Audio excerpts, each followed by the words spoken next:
सह्याद्री सहकारी बँकेची निवडणूक लागली आणि याच माध्यमातून शेवटच्या टप्प्यात ही निवडणूक आली आणि मोठ्या प्रमाणात उत्तर कोरेगाव तालुक्यातील या भागामध्ये परिसरात ही रंगतदार सामना दिसून येत आहे। सहकार पॅनल विरुद्ध सह्याद्री परिवार पॅनल अशी लढत यामध्ये दिसून येत आहे। आपल्याबरोबर करंजखोप मधील काही सभासद आहेत, काय मत व्यक्त करतात, कशा पद्धतीने ह्या निवडणुकीची वाटचाल आहे आणि राजकारण कसं तापलंय हे त्यांच्याकडून जाणून घेऊ। नमस्कार, काय सांगाल तुम्ही सह्याद्री सहकार आणि हे दोन्ही पॅनल एकमेकाविरोधात उभे टाकलेत, काय वाटतं तुम्हाला या बँकेविषयी?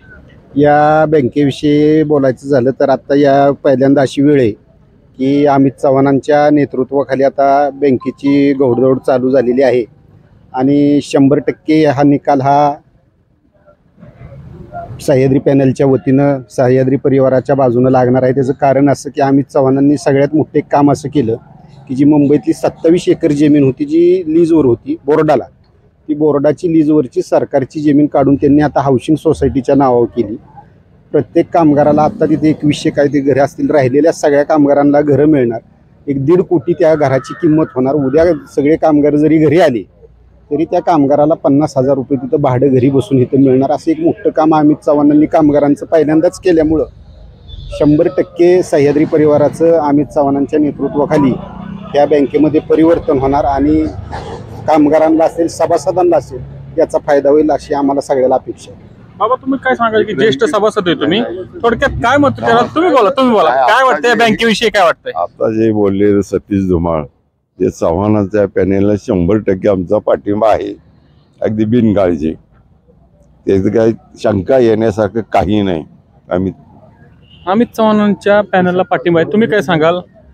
काय वाटतं तुम्हाला सह्याद्री बँकेविषयी? आता सध्या सतीश धुमाळ यांनी सांगितल्याप्रमाणे अमित चव्हाण यांच्या कार्याचा जर आपण पुरावा जर घेतला तर त्यांनी खरंच हेतून पाठीमागची जी कामं अडकलेली होती ती त्यांनी त्यांच्या शैलीतून ही सर्व जमीन हाऊसिंग बोर्डाच्या नावाने दिली आणि त्यांचं कार्य किंवा आतापर्यंत चाललेल्या सभासदांची सगळी घोडदौड ह्यांच्या बाजूने आहे, एवढं मी सांगू शकतो। काय सांगाल तुम्ही या सह्याद्री बँकेचं राजकारण पाहता? उत्तर कोरेगाव तालुक्यात मोठा सभासद वर्ग आहे, इथून राजकारण फिरताना दिसून येतं। नामदेव बापू कदम ही याच उत्तर कोरेगाव तालुक्यातले, काय सांगाल थोडक्यात, तुम्हाला काय वाटतं? कष्टकऱ्यांसाठी बँक स्थापन केलेली होती, ती कष्टकऱ्यांच्या ताब्यात न राहता सावकारांच्या किंवा उद्योजकांच्या ताब्यात होती। ती बँक आता उत्साह मतदारांचा, सभासदांचा यांच्याहून लक्षात येत आहे की ही बँक पुन्हा कष्टकऱ्यांच्या ताब्यात जाईल। कष्टकऱ्यांना स्वतःची घरं मिळत आहेत, ही एक आनंदाची बाब आहे। आणि अमित जी चव्हाण पॅनलचं नेतृत्व करतायत, त्यांची कुठेही उमेदवारी दिसत नाही, म्हणजे त्यांना पदाचा हव्यास नाही। अमित चव्हाणांना पदाचा हव्यास नाही, हा, पदाचा हव्यास नाही आणि त्यामुळं कष्टकऱ्यांची बँक कष्टकऱ्यांच्या ताब्यात राहील असं तरी चित्र सध्या आहे।